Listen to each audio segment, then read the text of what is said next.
আপনারা আজকের সাংবাদিক সম্মেলনে উপস্থিত হয়েছেন এর জন্য আপনাদের আন্তরিক শুভেচ্ছা এবং ধন্যবাদ।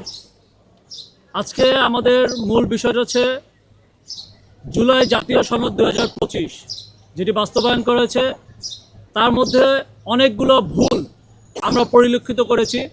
সবচেয়ে বড় ভুল যেটা আমাদের কাছে মনে হচ্ছে সেটা হচ্ছে বাংলাদেশের ইতিহাসকে বিকৃতি করা। আপনারা দেখবেন জুলাই জাতীয় সনদের প্রথম পৃষ্ঠায় যেই পটভূমি রয়েছে, সেই পটভূমিতে আমরা দেখতে পেয়েছি আমাদের যে মহান মুক্তিযুদ্ধ 1971 সালে বাংলাদেশে যেটি আমরা একটি স্বাধীন ভূখণ্ড পেয়েছি, সেই ইতিহাসকে বিকৃতভাবে তুলে ধরা হয়েছে। আমরা যেই বৈষম্যের বিরুদ্ধে লড়াই করেছি, বৈষম্য নিরসনের জন্য 2024-এ আমরা গণ অভ্যুত্থান সংগঠিত করেছি, সেই বৈষম্যই আবার কোনো না কোনোভাবে আমাদেরকে জেঁকে বসেছে। আপনারা সেখানে দেখতে পারেন, আমরা স্পষ্টতই যা লেখা আছে সেটা উল্লেখ করে আপনাদেরকে একটু পড়ে শোনাচ্ছি সাংবাদিক ভাইদেরকে।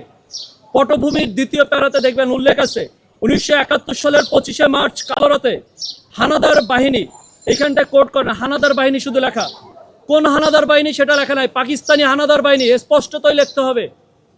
কারণ আমাদের বাংলাদেশের যুদ্ধ হয়েছিল পাকিস্তান হানাদার বাহিনীর বিরুদ্ধে, অন্য কোনো হানাদার বাহিনী না। এটা হতে পারে ফ্রান্সের হানাদার বাহিনী, হতে পারে আমেরিকার হানাদার বাহিনী, হতে পারে, কিন্তু আমরা যুদ্ধ করেছি পাকিস্তানি হানাদার বাহিনী, সেই কথাটা এখানে উল্লেখ নাই।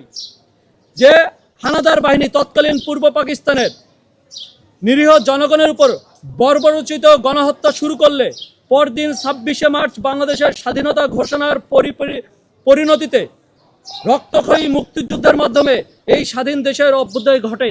বাংলাদেশের মুক্তিযুদ্ধের ইতিহাস কি এতটুকুই? এই এক লাইনের মধ্যেই কি সীমাবদ্ধ ছিল বাংলাদেশের মুক্তিযুদ্ধ? কখনোই না। এখানে আমরা আবেদন জানিয়েছি বর্তমান সরকারের কাছে, সংশোধিত অংশটা এখন পড়ে শোনাচ্ছি আপনাদেরকে।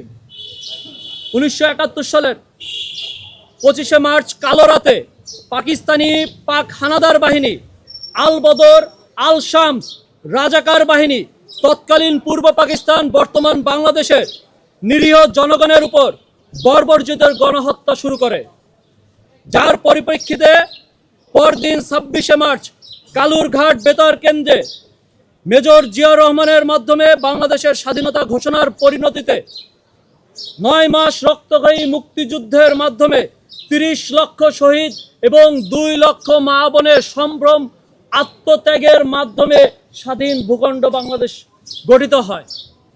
এই কথাটা অবশ্যই, এই ইতিহাসটা সম্পূর্ণভাবে লিপিবদ্ধ করতে হবে। এই জুলাই জাতীয় সনদ 1 বছর 2 বছরের জন্য না, এটি আমাদের 2000 ভাইয়ের রক্তের বিনিময়ে অর্জিত হয়েছে। হাজারো ভাইয়ের অঙ্গহানি, কারো চোখ গেছে, কারো পা গেছে, কারো হাত গেছে, তার পরিপ্রেক্ষিতে কিন্তু আমরা বৈষম্য নিরসন করে আমরা যারা রয়েছি জেল খেটেছি, দিনের পর দিন আমাদের পরিবার জানতো না যে আমরা জেলে রয়েছি। তারা জানতো আমরা হয় মারা গেছি, কোথাও খুন হয়েছি, না হলে আমাদেরকে রাষ্ট্রীয় বাহিনী গুম করে রেখেছে।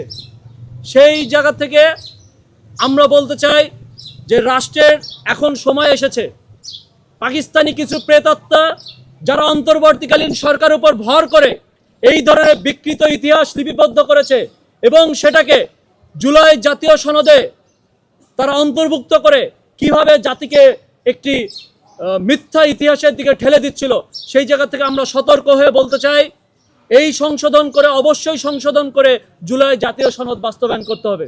জুলাই জাতীয় সনদের যেই ধারাগুলা, যেই আইন এবং প্রজ্ঞাপন নিয়ে রাজনৈতিক দলের মতবিরোধ রয়েছে, আমরা চাই সেটি জাতীয় সংসদে সরকারি দল এবং বিরোধী দল তার আলোচনার মাধ্যমে সেটি সমাধান করবে, কিন্তু ইতিহাস নিয়ে কোনো ধরনের বিকৃতি করা চলবে না।